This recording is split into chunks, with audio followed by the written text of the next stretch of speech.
So a little bit about myself. I've spent 23 years in the mechanical services field.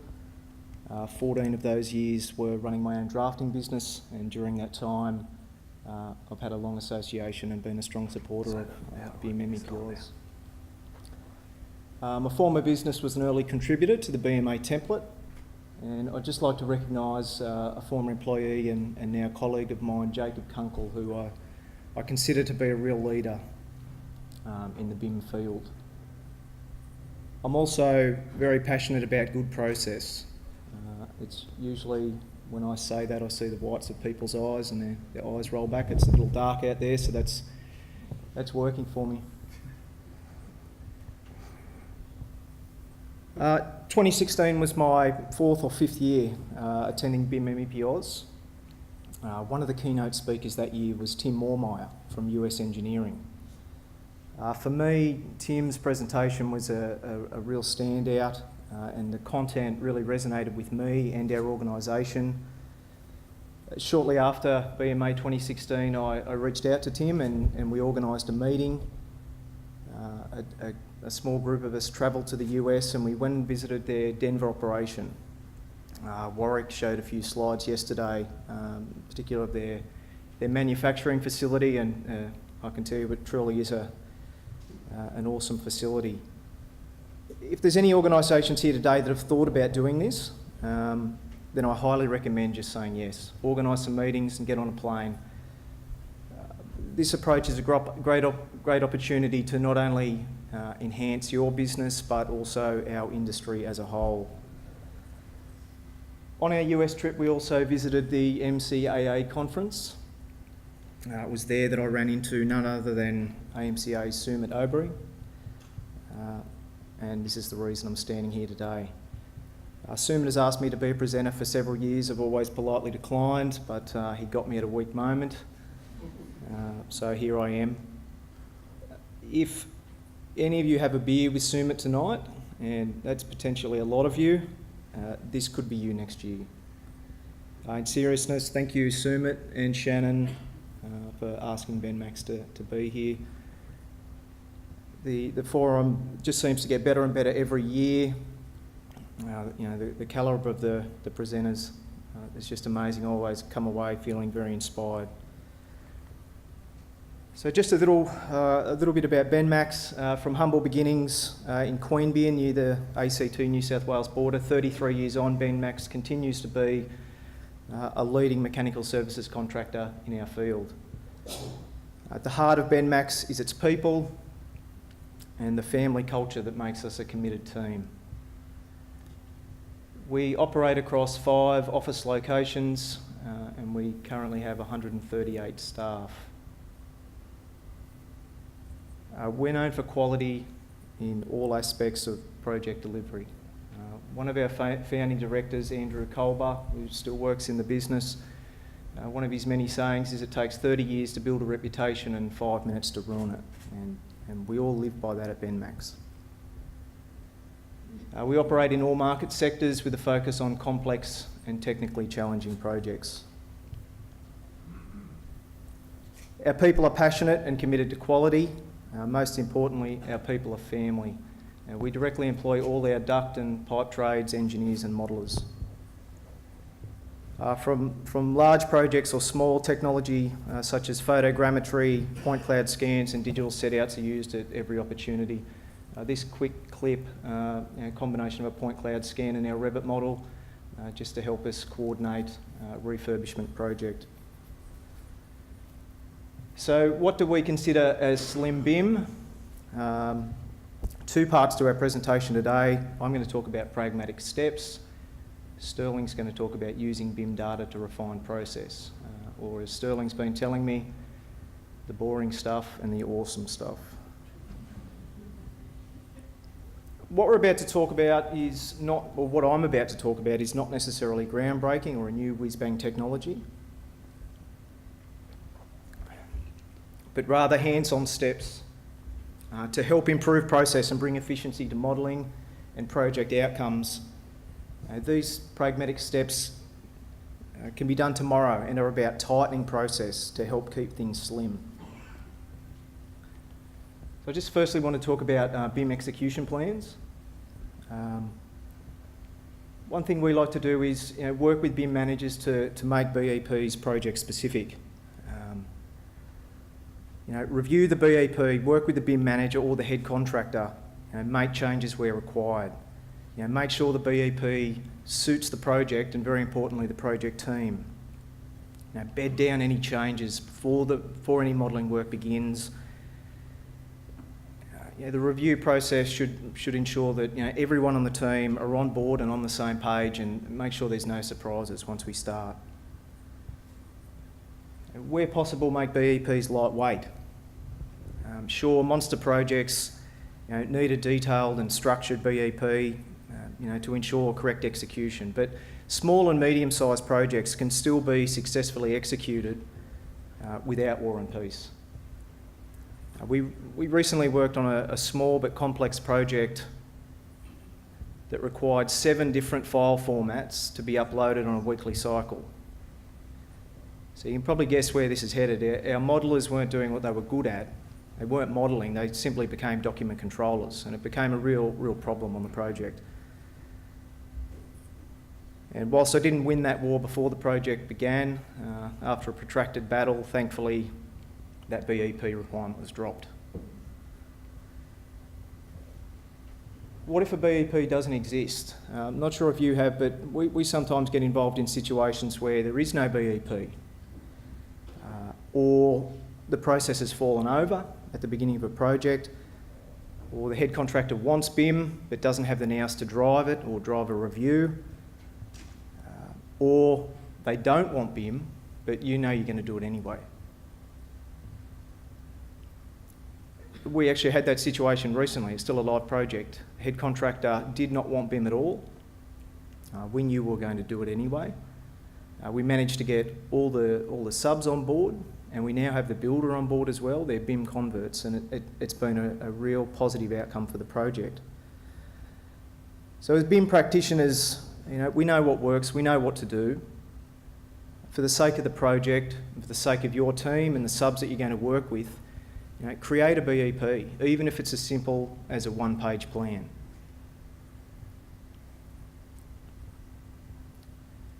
We've all seen this diagram, and I guess we like to think we work that way, where we're doing all that hard work up front and realising the benefits towards the back of the project, but things don't always work out that way. Some of the things we like to do, triage a project to cut through noise, and what I mean by that is a focused analysis of a design, flushing out any anomalies before a modeller starts work. And this will allow for a more efficient progression of work rather than start-stop due to a lack of information. Focusing on what's important, but not just important in the sense of dollars or dollar value, but in the sense of providing a pathway for modellers to proceed and make a difference on a project from an early stage.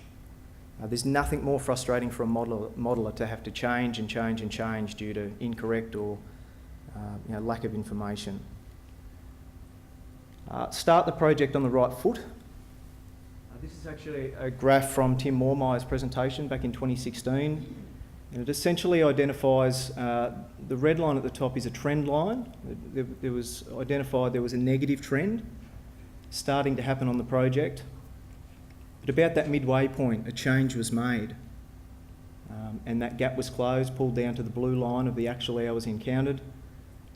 That was actually for a pipework installation, but that could apply to lots of different things, including modelling. So my point is, don't be afraid to make a change if there's a negative trend, partway through a project.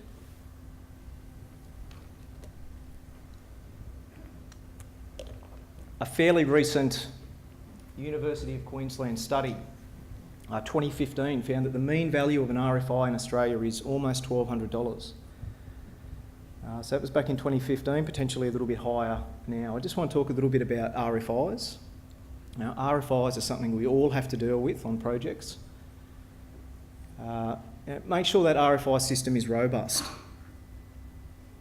Not all RFI systems are the same. Sure, we use a lot of different technology platforms these days to deal with RFIs, But even within the bounds of a defined RFI system, we can still make small changes that can make a difference and bring some efficiency. Don't just highlight issues in RFIs. Not providing enough or the right information in RFIs can cause slow response times. RFIs start to bank up. You're not getting information and your progression is slowed, and ultimately that affects the whole team. And that makes Sumit unhappy.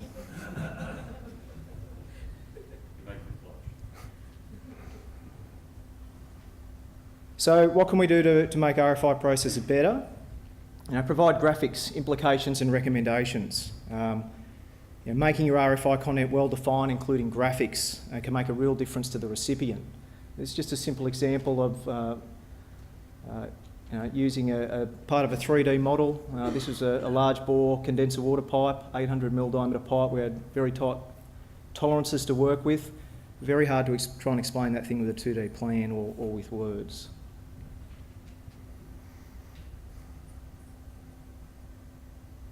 So, clearly defining issues, outlining how it affects your trade or other trades, where possible providing solutions or options on how to solve the problem, can make our RFI processes better, can get RFIs assessed faster, get answers, get you moving. A simple one, but submit before issues become time sensitive and provide a realistic deadline. And that makes Sumit happy, I think.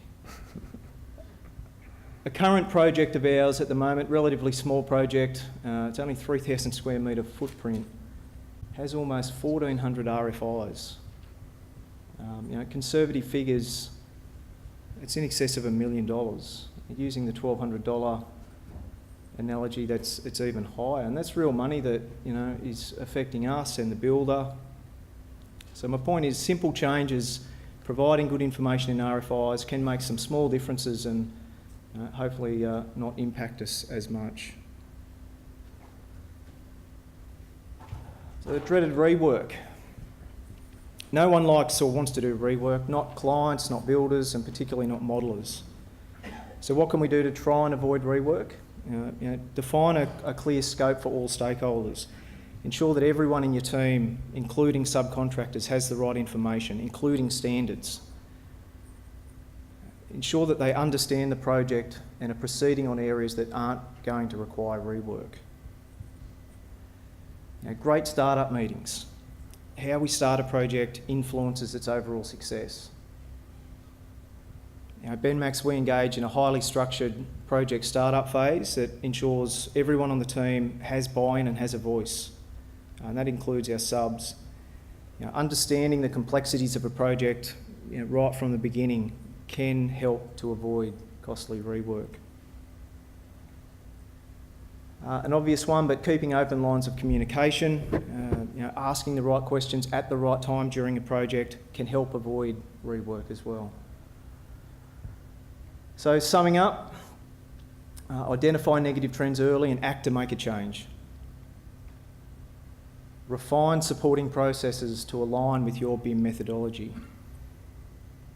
And good process can work alongside technology to save you time and money.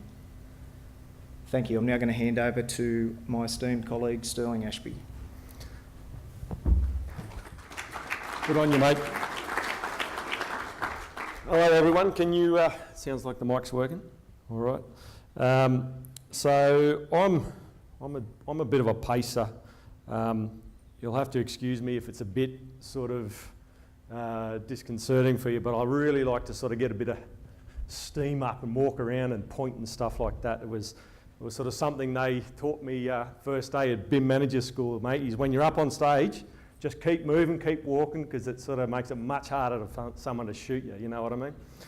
So, look, really, I'm not a BIM manager. My job at Benmax, or my big hat at Benmax, is more sort of about group development. And today's not about bashing up BIM managers or consultants or anything like that. It's really about sort of sharing where Benmax is at, and where we're at when it comes to BIM, and perhaps how we can sort of overcome some of these challenges and where the next challenges lie. And to me, that's what's great about BIM Epos is just how willing people are to share their knowledge and experience, and this kind of stuff really drags the industry forward, and it can be a real eye-opener and powerful. This is what happens when you let a colleague of yours do your slideshow for you. Thanks, Daniel. It really does drag the industry forward, and it can be a really powerful thing. And I know Daniel and myself have been blown away by some of the presenters here over the years. And after listening to Andrew Harris's speech yesterday morning, I think I'll just go become a hairdresser. So just to give you a little background on myself, I've been involved in the construction industry for one way or another pretty much my entire working life. It's probably been the last 12 or 13 years that I've been involved in the mechanical contracting side of things. I was a duct installer for several years, both here and in Scotland, of all places, in Edinburgh. It's really been the last sort of 8 years or so that I've been involved directly in the mechanical drafting and more specifically the BIM side of things. So a lot of my experience is really sort of frontline project delivery, and it's really only been the last 12 or 18 months that I've taken on a role as this sort of development side of stuff, and we're really sort of looking at how we're doing things rather than what we're doing. So part of my role is to sort of help grow and support our BIMers in the business and build the capability and capacity that they have, and also how to bring that. At Benmax we've got a lot of knowledge, we're really lucky from that perspective, and it's about trying to bring that stuff into the new world, and sometimes that can be a challenge. And that's what I want to touch on today, is how we can use BIM to help inform some of those processes that have been around for a long time and continue to be relevant. And the other side of what I do is about identifying and using BIM data in a way that can really start to help our business, and that's exciting stuff for me. All right, so where are we at? Where's Benmax at when it comes to BIM? Where are we currently at? And look, this is just something I threw together really quickly. This is just some really basic steps of our progression through the BIM processes, and Benmax is really at this capability stage. We've gone through a lot of pain and expense, through this awareness and realisation, and built a lot of capability within the business, and we've sort of wrestled with the tech long enough now to understand its strengths and weaknesses. And right now we're in a place where I think we have some genuinely outstanding capability within the company. But we're constantly working in this space. This capability thing doesn't just stop. It continues right through the capitalisation, and we just sort of continue that while we phase into capitalisation.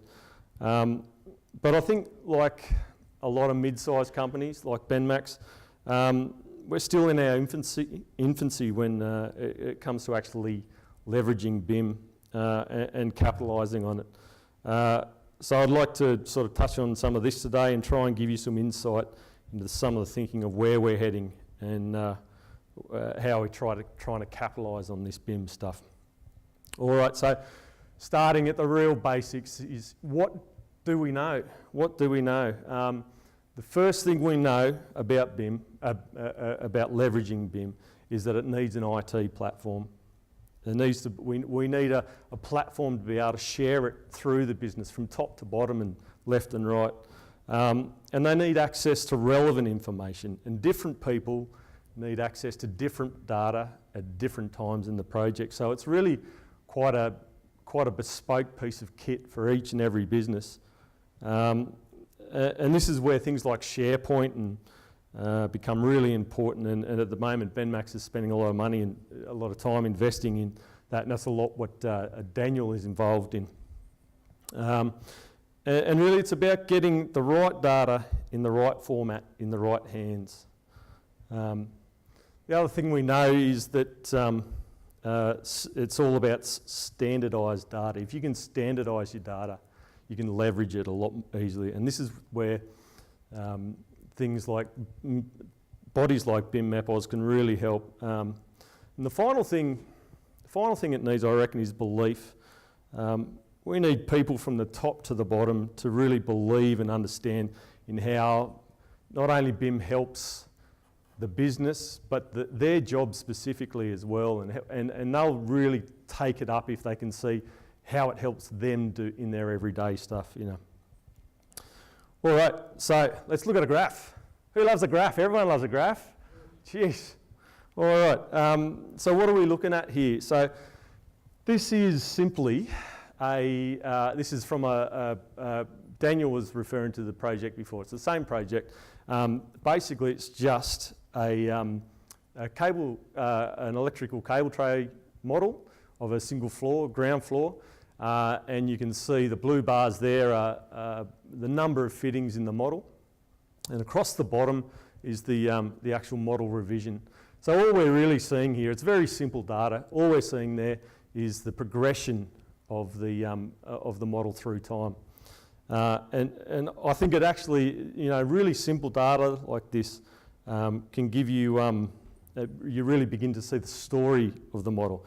And you can see that here, for example, in these first few revisions, nothing really changed. And then we begin to see this spike of number of fittings here.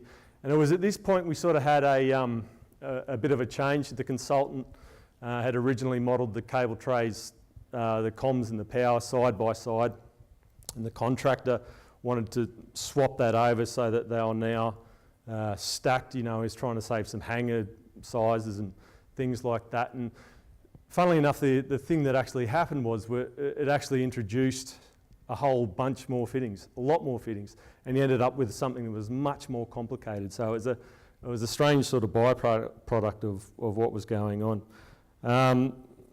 So as we move further down the revisions, and we can begin to see a slow but steady increase in the number of fittings right up the top here. And now what was happening here was the BIM manager was issuing reports, and a lot of those reports were assigned to the electrical contractor because the cable trays were seen as a bit of a sacrificial lamb and perhaps as the easier trade to move. So when a clash came along and the cable trays had to shift, the modeller would simply put in a set and would fix that specific clash. And we got to the point where we're up here, we're at nearly 3.5 times the number of fittings that we started with from the consultant. And we've gone through 26 weeks of coordination and clash reports and coordination meetings, and to be honest, we were no closer to having a clash-free model. So what was happening here, and why were we going around and around in circles? And one of the important factors that I think is how modelers approach a clash. It's very easy for a modeller to fix a clash by simply putting a set or in that pipe or duct or whatever it is, and boom, the problem goes away. But this is a really poor outcome for everyone downstream of that modeller, because the more complex the model, the greater the material cost, the longer it takes to install, the worse the system performance, the harder it is to commission, and the harder it is to maintain. There is nothing good about unnecessarily adding fittings, other than it's very quick for that modeller right there in that instance. So this is just a bit of an analogy. It's if it looks like fettuccine, if your design looks like fettuccine, then so does everybody else's. And if it looks like spaghetti, then so can everybody else's. So this was a bit of an outcome of adding in all these other fittings as well. And as you go further and further down this path, this fettuccine path, the harder it becomes and the more time-consuming it becomes to coordinate, because nobody can run straight. If I run straight, then it gives the opportunity for everyone to run straight, and conversely, if my model twists and turns all over the place, the chances are so does everybody else's. So the impact of how you resolve your clashes is not just to your model, but to everyone's model. The more difficult, and more costly in time, upfront time, but higher quality approach is for a modeller to look at the problem much more holistically. And I know from my own experience and Daniel's experience as well, he'll tell you the same thing, that if you look closely and more deeply at the problem that you're resolving, you'll be able to resolve it without adding more and more and more clashes. And what we're talking about here is good services design. It's not a new idea. It's the simple thing I'd like to say here is that you cannot clash detect poor services design. But the good thing is that perhaps we can use BIM data to find it, to identify it. So back to our graph. So the next chapter in this model story is this little one over here, and this is where we see a dramatic drop in this in the number of fittings here. The model got to the point where the contractor simply threw his hands up and said, "I can't build this." So it went back to the drawing board, and the service was rationalised and simplified, and the tray was lowered, and we're able to put a central run of tray almost directly down the middle of the ceiling space. And we're almost able to halve the number of fittings. And in one revision, not only were we able to halve the number of fittings, we removed all clashes. So what's the point of this clash? How is this information useful to us when we're talking about the capitalisation of BIM data? And really, there's lots of ways you can leverage this data, but the one that is going to impact the coordination process is up here. All right. So, say for example, we had this data freely available to us, and we knew very quickly that the number of fittings was doubling and tripling. And instead of waiting all the way down here to revision 26, we saw it increasing and we intervened right here. And this is the kind of scenario where we can really sort of start to impact the trends of what's happening, and we can start to short circuit these never-ending cycles of coordination and hopefully reduce those timeframes. And the power of this data really starts to magnify. So here, for example, I've just overlaid the average straight length of tray, and you can see instantly the relationship between these two sets. The more fittings you have, the less your average straight you're installing, and that's going to cost you money. Now, obviously, you can begin to overlay all kinds of data, labour costs and time and what you attended, and on it goes. And it's when you overlay this data that you really start to get project manager and construction managers' attentions. And once you've got these guys on board, this is when you really start having BIM data flowing right through your business. And they know how their project is travelling even before they strike a blow on site. But perhaps more importantly than this, it gives us the opportunity to intervene before it's too late if things aren't going well. And that's really important for any business. It's all about early intervention for a business like Benmax, and the value of BIM comes from our ability to have relevant, meaningful and live data available to the right people who can then steer the process. And for me, this is exciting stuff. This is where all the pain and expense that we've gone through starts to really make sense. All right, so slight shift. One of the challenges in our industry, which I think is still very prominent, is the change of the linear process of projects. this process is pretty much a vague memory these days, and moving away from the process has brought a lot of problems that are very heavily interlaced with each other, and problems have knock-on effects, and one problem occurs as a result of another, and on it goes. And sometimes it's actually hard to unpick how the problem started in the first place. And to me, the natural order to coordinate something has always been after you design something and before you approve it. But the reality is far more chaotic in a lot of instances. And I commonly see BIM projects that are bogged down in coordination meetings months on end, and the project manager is trying to get stuff they can build off, and the modelers are trying to issue for construction documents, but we're still going to coordination meetings. I think this is an area where we can really significantly improve as an industry, is how we collaborate rather than coordinate. I often see coordination cycles that don't really effectively close out clashes. BIM managers could sort of continue to produce clash report after clash report, and they do that. They continue to produce those clash reports because the clash still exists. And I know BIM managers get hugely frustrated with modelers for not closing out clashes. But when something's not working and clashes aren't being closed out, the answer is not more of the same. The problem is with the process. I liken it to trying to organise a dinner by text message. It can take 37 messages and 45 minutes, at which point you don't even want to go to dinner anymore.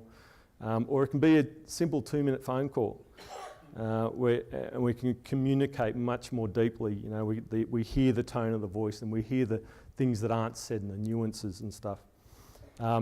So really, I think these processes are disconnected. And the problem with a lot of coordination meetings is that we all sit around watching someone else push their way around the model, and we all nod in sort of vague agreement, and as soon as the meeting's over, we go straight back to work and try and produce something we can build off, and so it's really disconnected. And look, I don't profess to have all the answers on this, but we have seen some simple things give us dramatic improvements. Things like live coordination sessions, where the modelers are plugged in and making changes right there in the meeting. It's much more a workshop than a meeting, and that's how it should be. People are far more engaged, and you keep people working. Not only do you actually close out clashes, but everyone walks away, everyone's contributing, and everyone walks away with the sense that something has actually been achieved. We saw in that graph before that we got bogged down for 26 weeks in coordinating the ground floor. And it was only a square meterage, as Daniel said, a fairly small job. But when we moved up to the first floor, a really similar model, we threw that model out, that process out, and did a live co-ord session. And we pretty much did the whole thing in one session. So from 26 weeks to one session, so there's a lot to learn in this kind of, this area. But sort of thinking beyond that, I think we need to rethink how we work together in a much more collaborative way. And software is really starting to enable this a lot more. So I guess if I had one piece of information, one piece of advice today, it would be to forget coordination meetings and start collaborating. Every project is different, so there isn't sort of a correct answer on this, but it's the one thing that is going to reduce the time to coordinate your models, and it's going to keep your project as linear as possible. So that's about it from me. So this is where Benmax is at. I hope you sort of got something out of it. It was a bit useful and interesting. I think the trick over the next couple of years for Benmax is sort of really going to be disseminating huge volumes of data. Our problem is going to be having too much data and trying to find that one little valuable piece of data and getting it in the right hands. That's going to take some skill.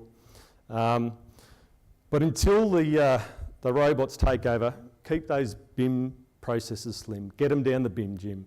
Keep working on them and start leveraging your data if you're not already. and collaborate as much as you can. I'm really excited about the future, and I hope you are too. Thank you.